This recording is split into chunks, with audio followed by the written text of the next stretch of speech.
première bêtise de son quinquennat. À peine élu, même pas un mois, il vient de... Vous avez tous écouté les propos de ce monsieur qui est établi au Mali et qui se veut, entre guillemets, distributeur de leçons à tout bout de champ. Voilà qu'il parle de la visite d'État de son Excellence Bassirou Diomaye Faye vers la République sœur de la Mauritanie, en taxant les Mauritaniens d'esclavagistes et que le Sénégal n'avait pas à y aller en premier. Nous, ce qui se passe chez les Mauritaniens, ce n'est pas notre problème. Tout comme aussi ce qui se passe chez les Maliens, etc. Parce que nous nous abstenons de s'immiscer dans les affaires internes des États voisins pour des questions de respect et de souveraineté. Les Sénégalais ont élu le président Bassirou Diomaye Faye à travers les urnes. Et ils se sont battus au prix de leur vie pour certains, d'autres au prix de leur liberté en faisant la prison. Et en faisant comprendre le régime d'alors, de son Excellence Macky Sall, que ici au Sénégal, vous ne pouvez que respecter l'ordre constitutionnel. C'est-à-dire vous ne pouvez pas faire plus de 2 mandats. C'est un peuple qui s'est battu jusqu'à l'avoir. Ils l'ont fait comprendre à Abdoulaye Wade, ils l'ont fait comprendre à Macky Sall, et ce sera pareil aussi pour Diomaye s'il décidait de briguer un 3e mandat. Maintenant, par rapport à eux, leur façon de faire la politique, leur façon de gouverner, on s'en fout. Mais chez nous au Sénégal, tout président est tenu de respecter l'ordre constitutionnel.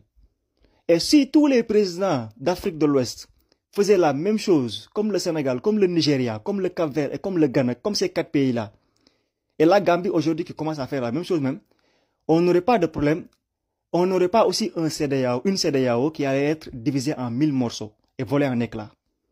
Car c'était la règle de base préétablie par son Excellence Kwame Nkrumah, le premier Africain homme noir à avoir adapté le panafricanisme à nos réalités socioculturelles et qui avait parlé d'États solides qui respectent l'ordre constitutionnel, respectent la voix du peuple par les suffrages, entre guillemets, c'est-à-dire par les votes, et qui vont forcément aller vers des États fédéraux.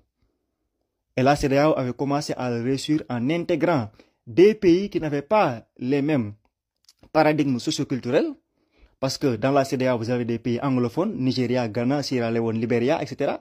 Vous avez des pays lusophones, Cap-Vert, Guinée-Bissau, etc. Des pays arabophones à l'époque de la Mauritanie, avant qu'elle s'en aille vers l'Union du Maghreb unie, n'est-ce pas? Vous avez des pays francophones. Et même la CEDEAO avait réussi à regrouper aussi des espaces économiques qui diffèrent l'un de l'autre, à savoir la zone CFA, le NERA, CEDI, Ouguya, Dalassi, etc. N'est-ce pas?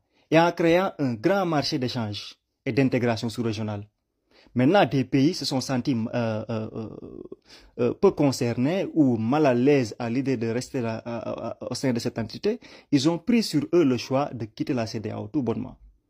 Moi qui vous parle, je ne suis ni pour la CEDEAO ni pour l'AES. Je suis pour un Sénégal qui ne priorise que ses échanges et ses intérêts. Point final. Mais mon président à moi, Diomaye, en a décidé autrement. En restant dans la CEDEAO, tout en continuant à pérenniser et à perpétuer les valeurs du panafricanisme réel, celui de Kwame Nkrumah. Respecter l'ordre constitutionnel. Pas de 2 mandats, pas de 25 mandats. Tu respectes tes 2 mandats, tu t'en vas. Point final. Et si tous les présidents s'érigeaient, en tout cas, faisaient en sorte que ces recommandations-là soient appliquées, aujourd'hui, on n'aurait pas de CEDEAO, de AES, etc. On allait vers ce qu'on appelle un bloc solide, etc., qui va faire en sorte que nos échanges puissent pérenniser et se perpétuer à travers le temps. Malheureusement, bon, la situation a donné autre chose. Voilà, mais chacun respecte l'autre par rapport à cela. Et en parlant de la visite d'État de son Excellence Diomaye Faye, Diomaye est quelqu'un qui a pratiqué la haute administration. Il a fait 17 ans de service au niveau des impôts et domaines. N'est-ce pas? Personne n'est plus bien placé que lui pour savoir qu'aujourd'hui, en termes de renégociation des contrats avec British Petroleum, qu'il faille aller vers la République sœur de la Mauritanie afin de vérifier pourquoi British Petroleum est plus ouvert à négocier avec les Mauritaniens qu'avec les Sénégal? Ensuite, pourquoi British Petroleum a densifié et a augmenté ses investissements par rapport à la Mauritanie que par rapport au Sénégal? N'est-ce pas? Et à tendre la main au président Ould Ghazouani pour qu'il l'aide à puisse créer une forte tractation afin de pousser BP vers de probables renégociations de contrats. Donc Diomaye est quelqu'un de très intelligent et beaucoup de Sénégalais attendaient en ce sens-là. La politique, c'est du réel. Ce n'est pas de l'abstrait. C'est de l'art. Gouverner n'est pas le fait de gouverner par les sentiments, mais par la tête. Et le petit, il a très tôt compris. Il a 44 ans. Il sait très bien comment marche le système international. Les lobbies pétroliers ils sont extrêmement puissants. Pour les contraindre à venir à la table de négociation, il va falloir passer par les États aussi qui pourront le faire. Ou bien qui pourront peser au niveau de cette balance de négociation-là. Ensuite, le Sénégal et la Mauritanie partagent des réserves et quantités énormes de gaz, GNL, gaz naturel liquéfié, qui, une fois en début de production, c'est-à-dire de cette période en 2030, le Sénégal et la Mauritanie pourront faire partie des pays producteurs de gaz les plus puissants au monde.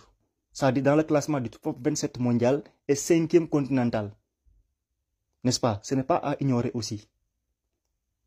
Et en termes de partage de recettes et de pourcentage, le Sénégal a 50%, la Mauritanie 50%.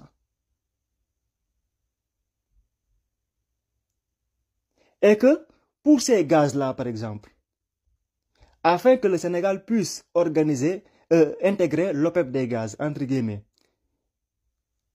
l'OPEP du gaz, le Sénégal est passé à l'époque par la Mauritanie afin de créer des tractations avec l'Algérie, qui a aussi bataillé au niveau diplomatique, et de permettre au Sénégal de siéger pour la première fois au niveau du sommet des pays producteurs de gaz dans les Émiratis, et de rencontrer des géants gaziers dans des pays du Golfe comme le Qatar, etc. Première puissance producteur de gaz naturel liquéfié au monde, devant la Norvège 2e mondiale, et l'Algérie qui est premier au niveau continental, si je ne m'abuse. C'était la Mauritanie qui avait joué ce rôle de facilitateur. Et au-delà aussi, la Mauritanie et le Sénégal partagent des zones stratégiques au niveau de la vallée du fleuve Sénégal, qui permettent aujourd'hui au Sénégal de pouvoir produire jusqu'à 2 600 000 tonnes de riz paddy par an et de combler le reste sous forme de déficit à travers l'import. Et que cette zone-là est une zone d'eau stratégique pour nous. Et que la Mauritanie aussi et le Sénégal partagent des ressources halieutiques à travers la mer du Nord. Et qu'il y a une très forte communauté sénégalaise en terre mauritanienne. Donc Diomaye y est allé pour cela. Et en plus de cela aussi, pour la visite en Gambie, la Gambie est un pays enclavé au Sénégal. Donc pays stratégique. Pays aussi qui joue un rôle dans le dispositif sécuritaire du Sénégal, vers la zone de la Casamance, territoire en conflit. N'est-ce pas? Et que la plus forte communauté sénégalaise hors du territoire sénégalais se retrouve en terre gambienne.